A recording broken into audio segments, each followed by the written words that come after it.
it's been a heck of a journey over, the past couple decades. And to be honest, I feel like MarTech is a following phenomenon, right? The real phenomenon is the change that's been happening in marketing, like the explosion of all these different digital touch points and channels and customer expectations. In many cases, yeah, MarTech is just trying to like chase that and keep up with that.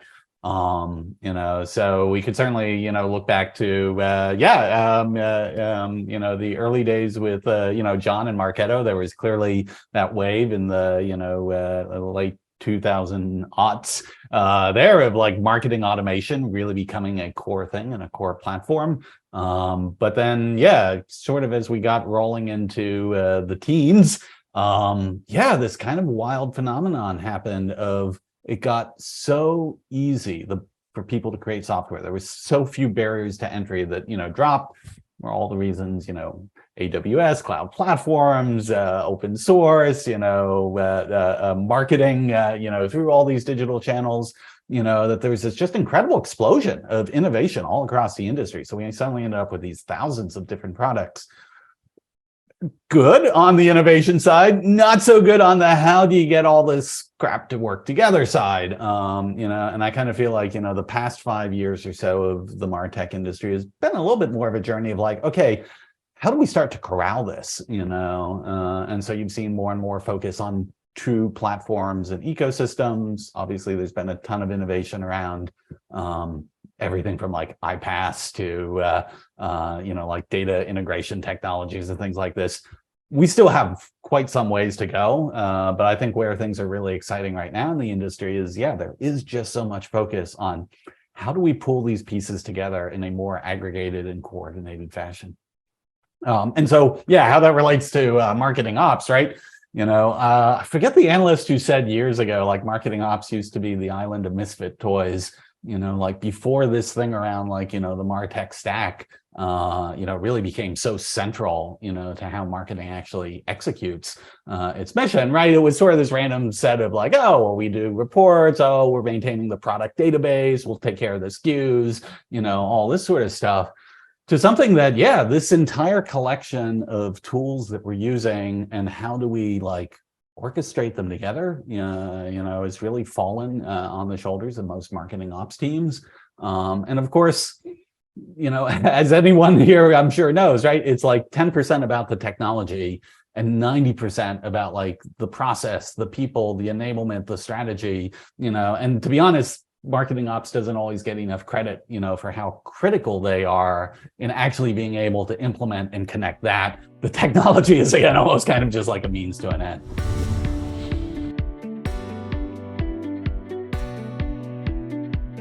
It's been a really interesting journey. Like when it started in the early days, the biggest problem for marketing is they were constrained. Primarily constrained by the IT department, not for any nefarious reason other than just like IT controlled all tech and IT was not ready to move at the speed that marketing needed to move. Digital engagement was just changing so rapidly. So you sort of saw this like, movement, that these marketing technologists, tech savvy people, but they were now working in the marketing department, took ownership of this, and all of a sudden you really had these MarTech stacks that, in many companies, if they weren't entirely owned by the marketing department, the marketing department was clearly the one like in the driver's seat, certainly the one operating it, and that was fine for a period of time. That was a way for marketing to actually catch up and stay ahead, in its domain. However, right, the world keeps changing. The rest of the company has gotten very digital, and the game has absolutely shifted now, from a like, okay, well, what's your MarTech stack to like, wait, what's your actual business stack? I want to even take it a little bit further than, what Heather and John were saying about revenue. Yes, you want your revenue related stack to all be together. People like aligning, on the data, the metrics that we're using for this, the way the handoffs are happening between them. But it isn't just like marketing and sales, right? It's, marketing and sales. It has this flow into customer success. If you're actually running digital products, how are you like feeding that data, into this loop? And so what you see now is all the really exciting things happening around marketing technologists are not being in these silos, but really increasingly these collaborative engagements with, counterparts in sales and customer success, with more counterparts in IT again, as we start to think in particular at the data layer, how we leverage, so much exciting stuff happening around cloud data warehouses and all this right now. It just, the more collaborative you are now as a marketing technologist, probably the more successful your career is versus 5 years ago, that sort of independence, we can just sort of run this on our own over here, was kind of the benefit, that they offered marketing teams.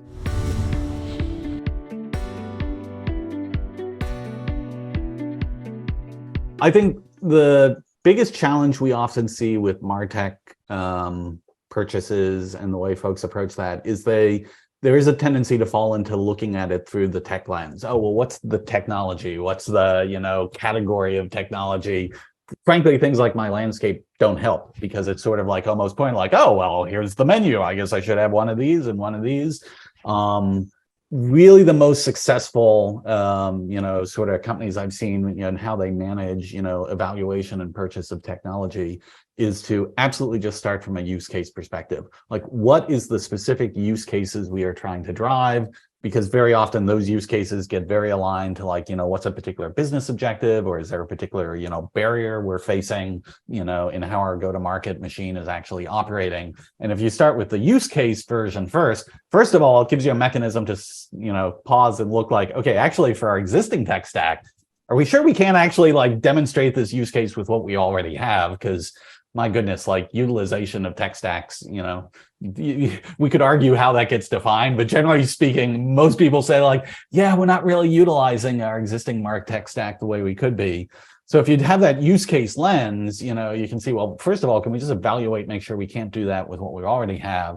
But then if you can't, you're now in a mode, whereas you're evaluating these other technologies you might bring in, it's through the lens of the context for what you're actually trying to do, rather than, I don't know, I mean, you can go down a lot of rabbit holes of, different vendors planting new seeds of all these amazing things that are possible and wonderful and all that, but if you don't anchor it with use cases, I think that's partly how we see these, tech stacks mushroom.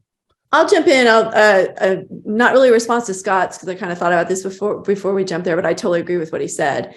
But for me, it's all about data. So I never bought the tech stack or the piece of the tech stack that was the new cool thing that we had to have. Yeah. When I first thing when I came into a job, whether it was a brand new tiny startup or I inherited a team of a couple hundred marketers, you could come in and get your data together and figure out. So if you don't have the right tech to pull your data together so you can make actionable, smart decisions, do that first. But once you can look at your data, you see where things are broken. So if, you see that your conversion rate between, marketing, a marketing lead that then the BDR team needs to set an appointment with, you can go in and see where things are broken. And then you look at what technology is going to help me fix this. And that's how you prioritize, because if you look at that and say, hey, look, if we use XYZ technology here and it's going to increase our conversion rate to opportunities with the BDR by, 2 percentage points, that's worth moving other things off our plate and doing. And you have an ROI that you're looking for. So you bring the tech in with a result in mind. And so that would be the thing I would tell everybody, that, if you're already looking for a tech because you have a result in mind, how important that result is, how much money it is to the company. And if you don't have that and you're just kind of looking at tech for tech's sake, or maybe we could be better here, then you're going to end up in a situation where you can't justify moving resources around to make it work. And so I would say start with the data first.